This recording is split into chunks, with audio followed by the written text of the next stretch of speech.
인사를 인사답게 다루는 장명아입니다. 오늘은 50인 미만 중소기업 리더분들이 가장 관심 있어 하는 주제 중 하나인 평가에 대해서 이야기해 보려고 합니다. 저는 컨설팅 현장에서 늘 평가는 하지 않는 쪽으로 리더들을 설득해 왔습니다. 이번 컨텐츠도 같은 맥락입니다. 앞으로 만나게 될 리더분들 중 막연하게 평가를 하고 싶다고 하는 리더분들을 만나게 됐을 때 그분들을 설득하는 심정으로 오늘 컨텐츠를 준비했습니다. 인사 컨설턴트로서 개인적인 입장을 밝히는 것 뿐이니 열린 마음으로 끝까지 시청해 주시면 감사하겠습니다. 그럼 바로 시작하겠습니다. 지금부터 제가 9가지 질문을 순서대로 드리겠습니다. 처음부터 쭉 시청하셔도 좋지만 만약 시간이 되신다면 제가 드리는 각각 질문마다 30초 정도 잠시 멈췄다가 계속 영상 시청을 해주시면 좋을 것 같습니다. 첫 번째 질문입니다. 50인 미만 중소기업에서 왜 평가를 하고 싶으십니까?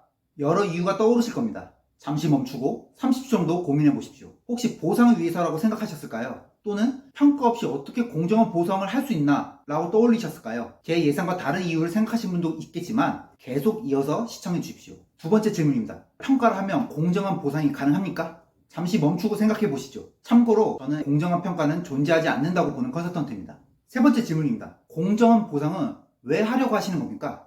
잠시 멈춰 고민해 보시죠. 혹시 연봉을 정할 논리가 필요해서 그런 거 아니십니까? 네 번째 질문입니다. 만약 평가를 하지 않고도 그 논리를 얻을 수 있다면 평가를 아예 안 하거나 평가의 영향력을 줄여도 괜찮으시겠습니까?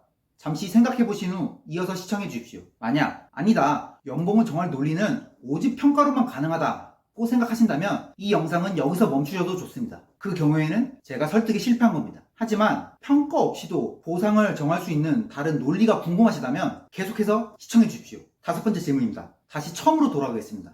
50인 미만 중소기업에서 왜 평가를 하시려는 겁니까? 잠시 고민해 보시죠. 혹시 일 잘하는 사람에게는 더 주고 일 못하는 사람에게는 덜 주기 위해서입니까? 아니면 지금처럼 두면 직원들이 하던 대로만 일할까 걱정돼서입니까? 여섯 번째 질문입니다. 평가를 한다고 해서 앞에서 제가 말한 차등 보상과 일하는 방식의 변화가 깔끔하게 이루어집니까? 잠시 생각해 보시죠. 제 답은 아니오입니다. 공정한 평가가 가능하다면 그나마 가능성이 있습니다. 하지만 50인 미만 중소기업에서 공정한 평가를 실행하는 건 현실적으로 어렵습니다. 결국 리더분들이 안고 있는 고민은 평가로는 해결되지 않습니다. 일곱 번째 질문입니다. 우리 조직에서 평가를 하려는 진짜 목적은 무엇입니까? 여덟 번째 질문입니다. 우리는 왜 현재 조직에서 함께 일하고 계십니까? 질문은 두 개지만 제 답은 하나입니다. 잠시 생각해 보시죠. 아마 제 컨텐츠를 계속 보셨거나 제 회사의 이름을 아시는 분이라면 답을 예상하실 수 있으실 겁니다. 제가 생각하는 정답은 조직 성과를 만들기 위해서입니다. 아홉 번째이자 마지막 질문입니다. 만약 우리 조직이 성과 관리를 잘하면 굳이 평가를 할 필요가 있겠습니까? 마지막으로 잠시 고민해 보시죠. 여기까지 시청하신 분들이라면 아마 그렇지, 평가는 결국 성과를 위한 거지 라는 생각에 어느 정도 공감하셨을 거라 기대합니다. 그리고 평가 없이도 성과 관리와 보상 관리를 할 수 있는 방법이 있다면 과감히 평가를 안 하겠다고 생각하시는 분도 계실 겁니다. 반대로 그래도 평가는 최소한이라도 하긴 해야 하는 거 아닌가? 라고 생각하는 분들도 여전히 계실 겁니다. 그런 분들을 설득하기 위해 평가의 부작용 5가지를 말씀드리겠습니다. 첫째, 조직 관점에서 중요한 일은 놓치고 개인 관점에서 평가 지표에 관련된 업무에만 집중하게 됩니다. 둘째, 성과 피드백은 사라지고 형식적인 평가 미팅만 반복됩니다. 셋째, 왜곡된 평가와 불필요한 행정으로 에너지와 시간이 낭비됩니다. 넷째, 리더와 팀원 모두에게 심리적 압박과 스트레스가 쌓입니다. 다섯째, 평가와 피평가자라는 관계가 강화되어 좋았던 조직 문화에 금이 가기 시작합니다. 정리하겠습니다. 50인 미만 중소기업에서도 평가 자체가 무조건 나쁘다는 뜻이 아닙니다. 문제는 평가를 목적으로 삼을 때입니다. 평가 관리는 성과 관리와 보상 관리를 위한 하나의 도구일 뿐입니다. 만약 조직 차원의 성과 관리가 제대로 된다면 평가의 영향력을 줄이면서도 조직이 얻고자 하는 성과는 충분히 얻을 수 있습니다.